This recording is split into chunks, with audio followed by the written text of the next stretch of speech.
Ayan guys, gagawa tayo ng banana homemade banana cake. Ayan. Gusto talaga ng amo ko. Tina-travel niya ito, dinadala niya guys sa Riyadh. Kinakain niya sa opisina. Hinahanap-hanap daw ng mga kaibigan niya. O, diba? Kaya nagpapagawa siya pag umuwi siya dito ng Jeddah. Ayan, nagpapagawa talaga yan siya. Gusto niya yung banana cake ni Rosmil. Ayan, yung ginamit ko na butter ay 100 grams, and then yung ating egg, gumagamit pa ako ng 3 eggs,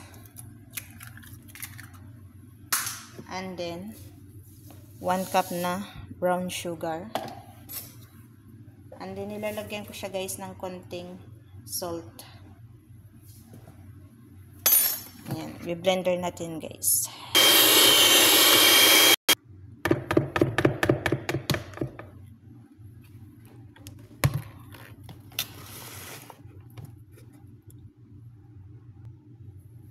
Ayan guys, maglalagay tayo ng 2 cups na 2 cups all-purpose flour ang ginagamit ko. And then maglalagay tayo ng baking powder. 1 teaspoon.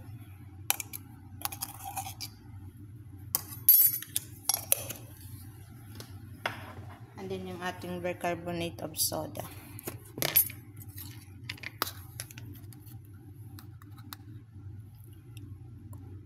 Teaspoon lang guys nilagay ko.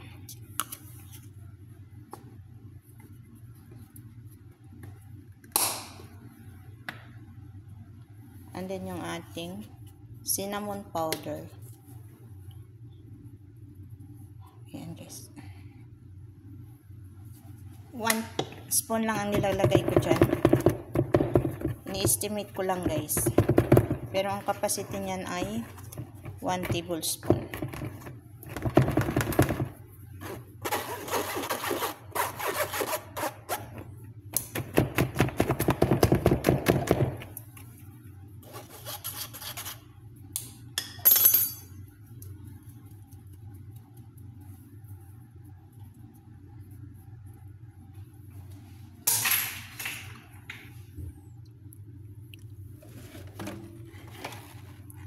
Ayan, start na naman tayo.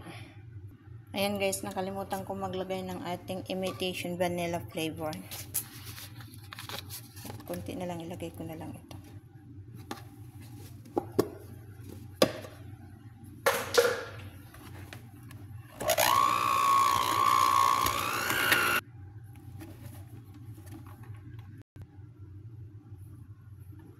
Ayan, isi-set aside muna natin yan.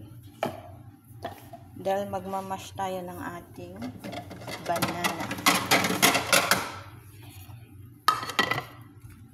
Banana. Ayan guys, gagamit tayo ng overripe na banana. Pag gusto nyo guys overripe yung banana, kailangan bumili kayo 2 days before kayo ay gagawa ng banana cake. Kasi mas masarap yung overripe gagamitin kaysa yung dilaw siya. Pag overripe, malinamnam ang ating banana.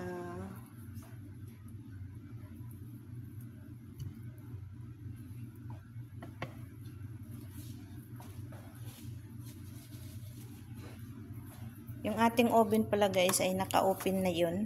Ayan. Dahil 3 lang yung overripe ko, dagdagan natin ng hindi siya overripe.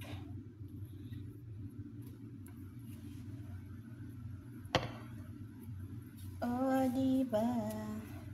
Ayan guys, 4 na banana ang ginamit natin. Imamash ko lang siya.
sayang na sayang.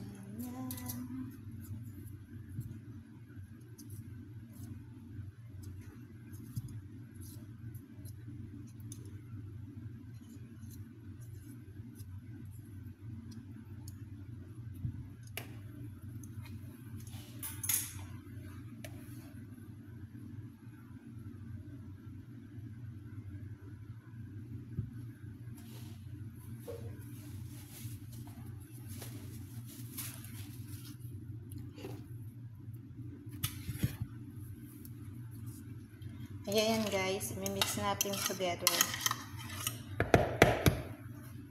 Mixing together. Ayan. Dandan lang tayo para makabot tayo sa ating 13 minutes. Ayan. Hindi ko na siya nilagay sa ginamitan ng electric handle mixer kasi masarap siya pag kailangan mo lang siyang i-mix with spatula. Pero pwede nyo rin guys gagamitan siya, pero ako hindi ko kasi ginagamitan talaga.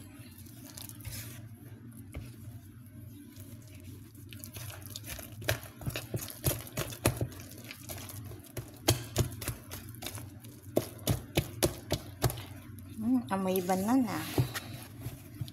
Amoy banana.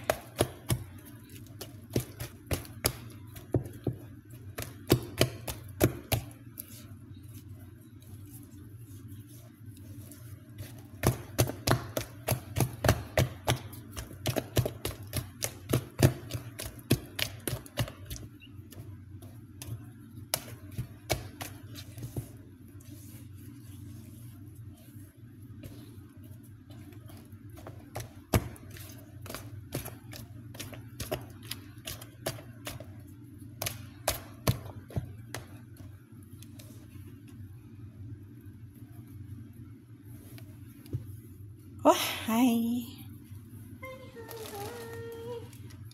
And then guys, maglalagay tayo ng raisins. Sa akin guys, kasi yung amo kong lalaking kakain lang nito. Ayan, raisins lang po ang ilalagay ko. Pwede nyo siyang lagyan guys ng another nuts. Depende sa mga amo na nagugustuhan nilang kainin. Kasi yung amo ko ayaw sa mga nuts na mga pickles, mga ganyan. Ayaw niya ng ganyan. Gusto niya sa banana cake. Ito lang ang ating ilalagay ang ating raisins.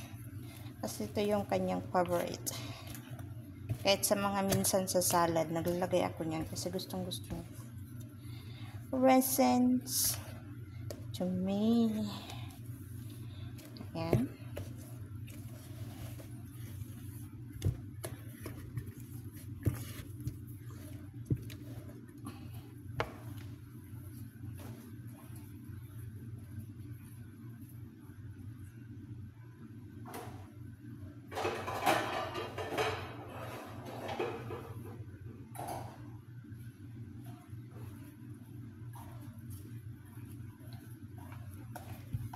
Ayan guys, meron tayong long. Ayan. Pinagtanggalan ko guys ng butter. Yung guys, yung gamit ko na butter is 100 ml ba to? Ay, 100 grams. Ay. Ayan, may butter siya konti. Punas ko dito sa ating pan na gawan para hindi masayang, sayang na sayang. O, diba guys? Hindi masayang yung butter.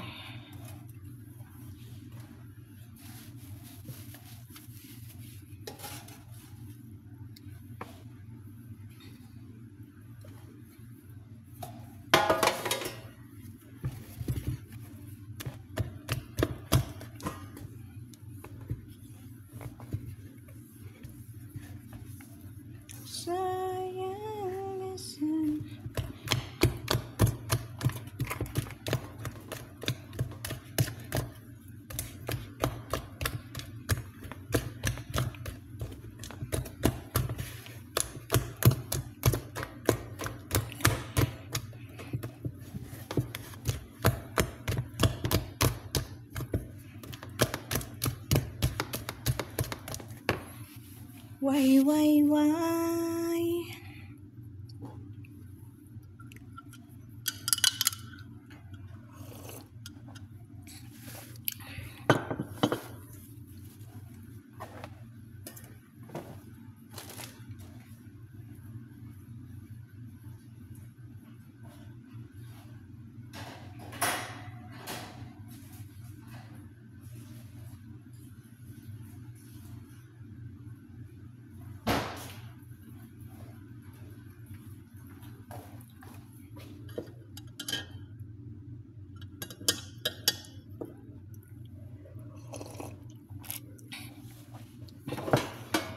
Yan guys, pwede na natin ilagay siya.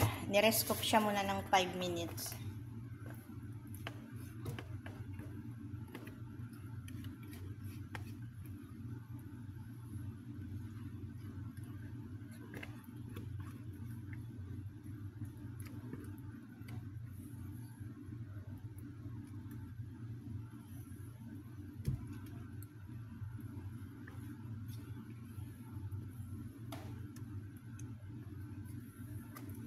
Wow, sa pag-ibig.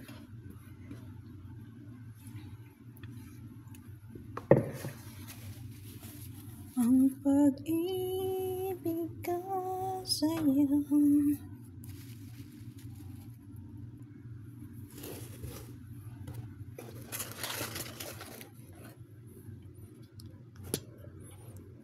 Ayan na siya guys. Ilagay na natin sa oven. Ayan, ilalagay ko siya ng 45 minutes na nasa 300 Celsius ang ating or 350 degrees ang ating oven. Ayan guys.